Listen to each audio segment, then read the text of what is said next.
Gentleman, कुछ और trading ideas आपके लिए, इन्वेस्टिंग आइडियाज निकाल के लाते हैं। ओमकार टंगसाले हमारे साथ आ गए हैं, एक्सिस सिक्योरिटीज के एनालिस्ट, और वो टेक्नोलॉजी स्पेस को बहुत क्लियरली ट्रैक करते हैं। ग्राफिक्स हम आपके लिए लेके आएंगे, वो ये हैं कि कौन सी आईटी कंपनीज हैं जिनका बीएफएसआई, ग्लोबल बीएफएसआई और यूएस बीएफएसआई पे बहुत ज़्यादा एक्सपोजर है, क्योंकि उनकी बहुत पिटाई हुई है पिछले एक महीने में।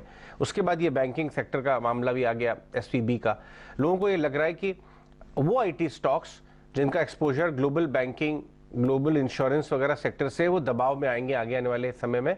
और पिछले कुछ दिनों में उनकी जम के पिटाई हुई है। बैंक आईटी इंडेक्स पे लेके आ जाइए। ओमकार, ऐसे कौन से नाम हैं जो आपको लगता है मार्केट ने गलतफहमी के चक्कर में और अनड्यू पनिशमेंट दे दी है और आपको अच्छा लग रहा है वैल्यूएशन पे लेना चाहिए? जी थैंक्स। सबसे पहले तो और ये मैं कहूँगा कि जितने भी इंडियन आईटी सर्विसेज कंपनीज है, उसका around 40 to 45% of the revenue is coming from BFSI sector. तो उसका जो एक्सपोजर है टुवर्ड्स बीएफएसआई सेक्टर में बहुत ज़्यादा, इसके लिए बहुत ज़्यादा प्रेशर है, क्योंकि अनसर्टेनिटीज ही है। जो भी हम लोग ने देखा था, बैंकिंग, एक बैंक का जो एक्सपोजर है तो उसको इम्पैक्ट हो गया है रेवेन्यू के ऊपर। लेकिन मुझे ऐसा लगता है कि एक पर्टिकुलर कंपनीज के ऊपर, ये कंपनीज का जो भी आईटी सर्विसेज कंपनीज है इंडियन, उनका एक्सपोजर एक सीमित नहीं है। एक सिग्निफिकेंट अमाउंट रह सकता है क्योंकि B2B बिजनेस है, लेकिन एक कंप्लीटली रिलायंस उसके ऊपर नहीं है। तो बहुत ज्यादा डाइवर्सिफिकेशन है। तो मुझे ऐसा लगता है कि आप देखोगे तो मेरा जो पसंदीदा स्टॉक्स है, जैसे कि इन्फोसिस है, टेक महिंद्रा है, एचसीएल टेक है, या फिर मिड कैप में देखा जाए तो परसिस्टेंट है, एलटीआई माइंट्री है। ये स्टॉक अगर देखेंगे आप तो उसमें मुझे ये लगता है अंडर वैल्यूड है और ग्रोथ पॉसिबिलिटीज है, आगे जाके हो सकती है। जो कि एक अनसर्टेनिटी की वजह से प्राइसिंग और वैल्यूएशन उसका थोड़ा कम हो गया है। तो it is a good opportunity to buy. लेकिन हालांकि थोड़ा समय तक एक अनसर्टेनिटी बनते हुए दिख सकती है। थोड़ा वोलेटाइल रहेगा मार्केट। ओंकार, वॉलेटाइल तो मार्केट रहेगा, लेकिन हमने जो लास्ट ईयर देखा, क्योंकि वो ग्रोथ के लिए तो कम्प्लीटली स्लो डाउन था। हालांकि अब भी दिक्कत की जो संकट के बादल हैं वो अभी तक छटे नहीं है, अभी भी चैलेंजेस तो हैं। लेकिन एक बार के लिए तो ये आइडिया आता है कि कहाँ पर फिर भी ग्रोथ स्टॉक्स में जहाँ वैल्यू दिखती हो, क्या mid cap, small cap space, वहां पर भी आपको थोड़ी बहुत वैल्यू दिखती हो और ऐड किया जा सकता हो?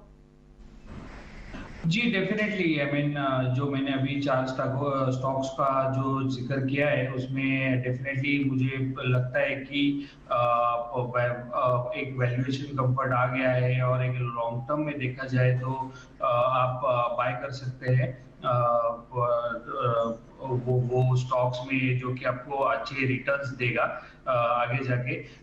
एक एक जो मैं हमेशा कहता हूं, जो कि एक चीज है कि आप पिछले साल देखो या ये साल की देखो, उसका जो प्रोजेक्शन है रेवेन्यू ग्रोथ मोमेंटम का, और उसका जो डिमांड साइड है, वो स्टिल अभी भी बहुत ज्यादा अच्छा है। जहाँ की एट्रिशन लेवल कम होते जा रहा है, तो सप्लाई साइड कंस्ट्रेंट्स कम हो गए और मार्जिन एक्सपांशन अराउंड 1 to 2% हो सकता है।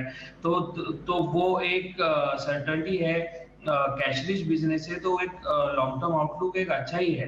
आप देखा जाए तो इम्पैक्ट हो गया है वो एक वैल्यूएशन पे हुआ है, बिकॉज ऑफ द अनसर्टेनिटी, और नोबडी नोज कि कितना ज्यादा रेवेन्यू पे इम्पैक्ट आएगा। तो उसके वजह से अर्निंग कट आया है, मतलब पी मल्टीपल का जो वैल्यूएशन मल्टीपल देते हैं हम लोग, उसमें कट आया है, लेकिन अर्निंग पे इम्पैक्ट 1 से 2% मैक्सिमम कटेल हुआ है। बाकी उसमें आउटलुक में कुछ ज्यादा चेंज नहीं हुआ है। तो मैं तो पॉजिटिव हूँ एक लॉन्ग टर्म को लेके ये स्टॉक्स में।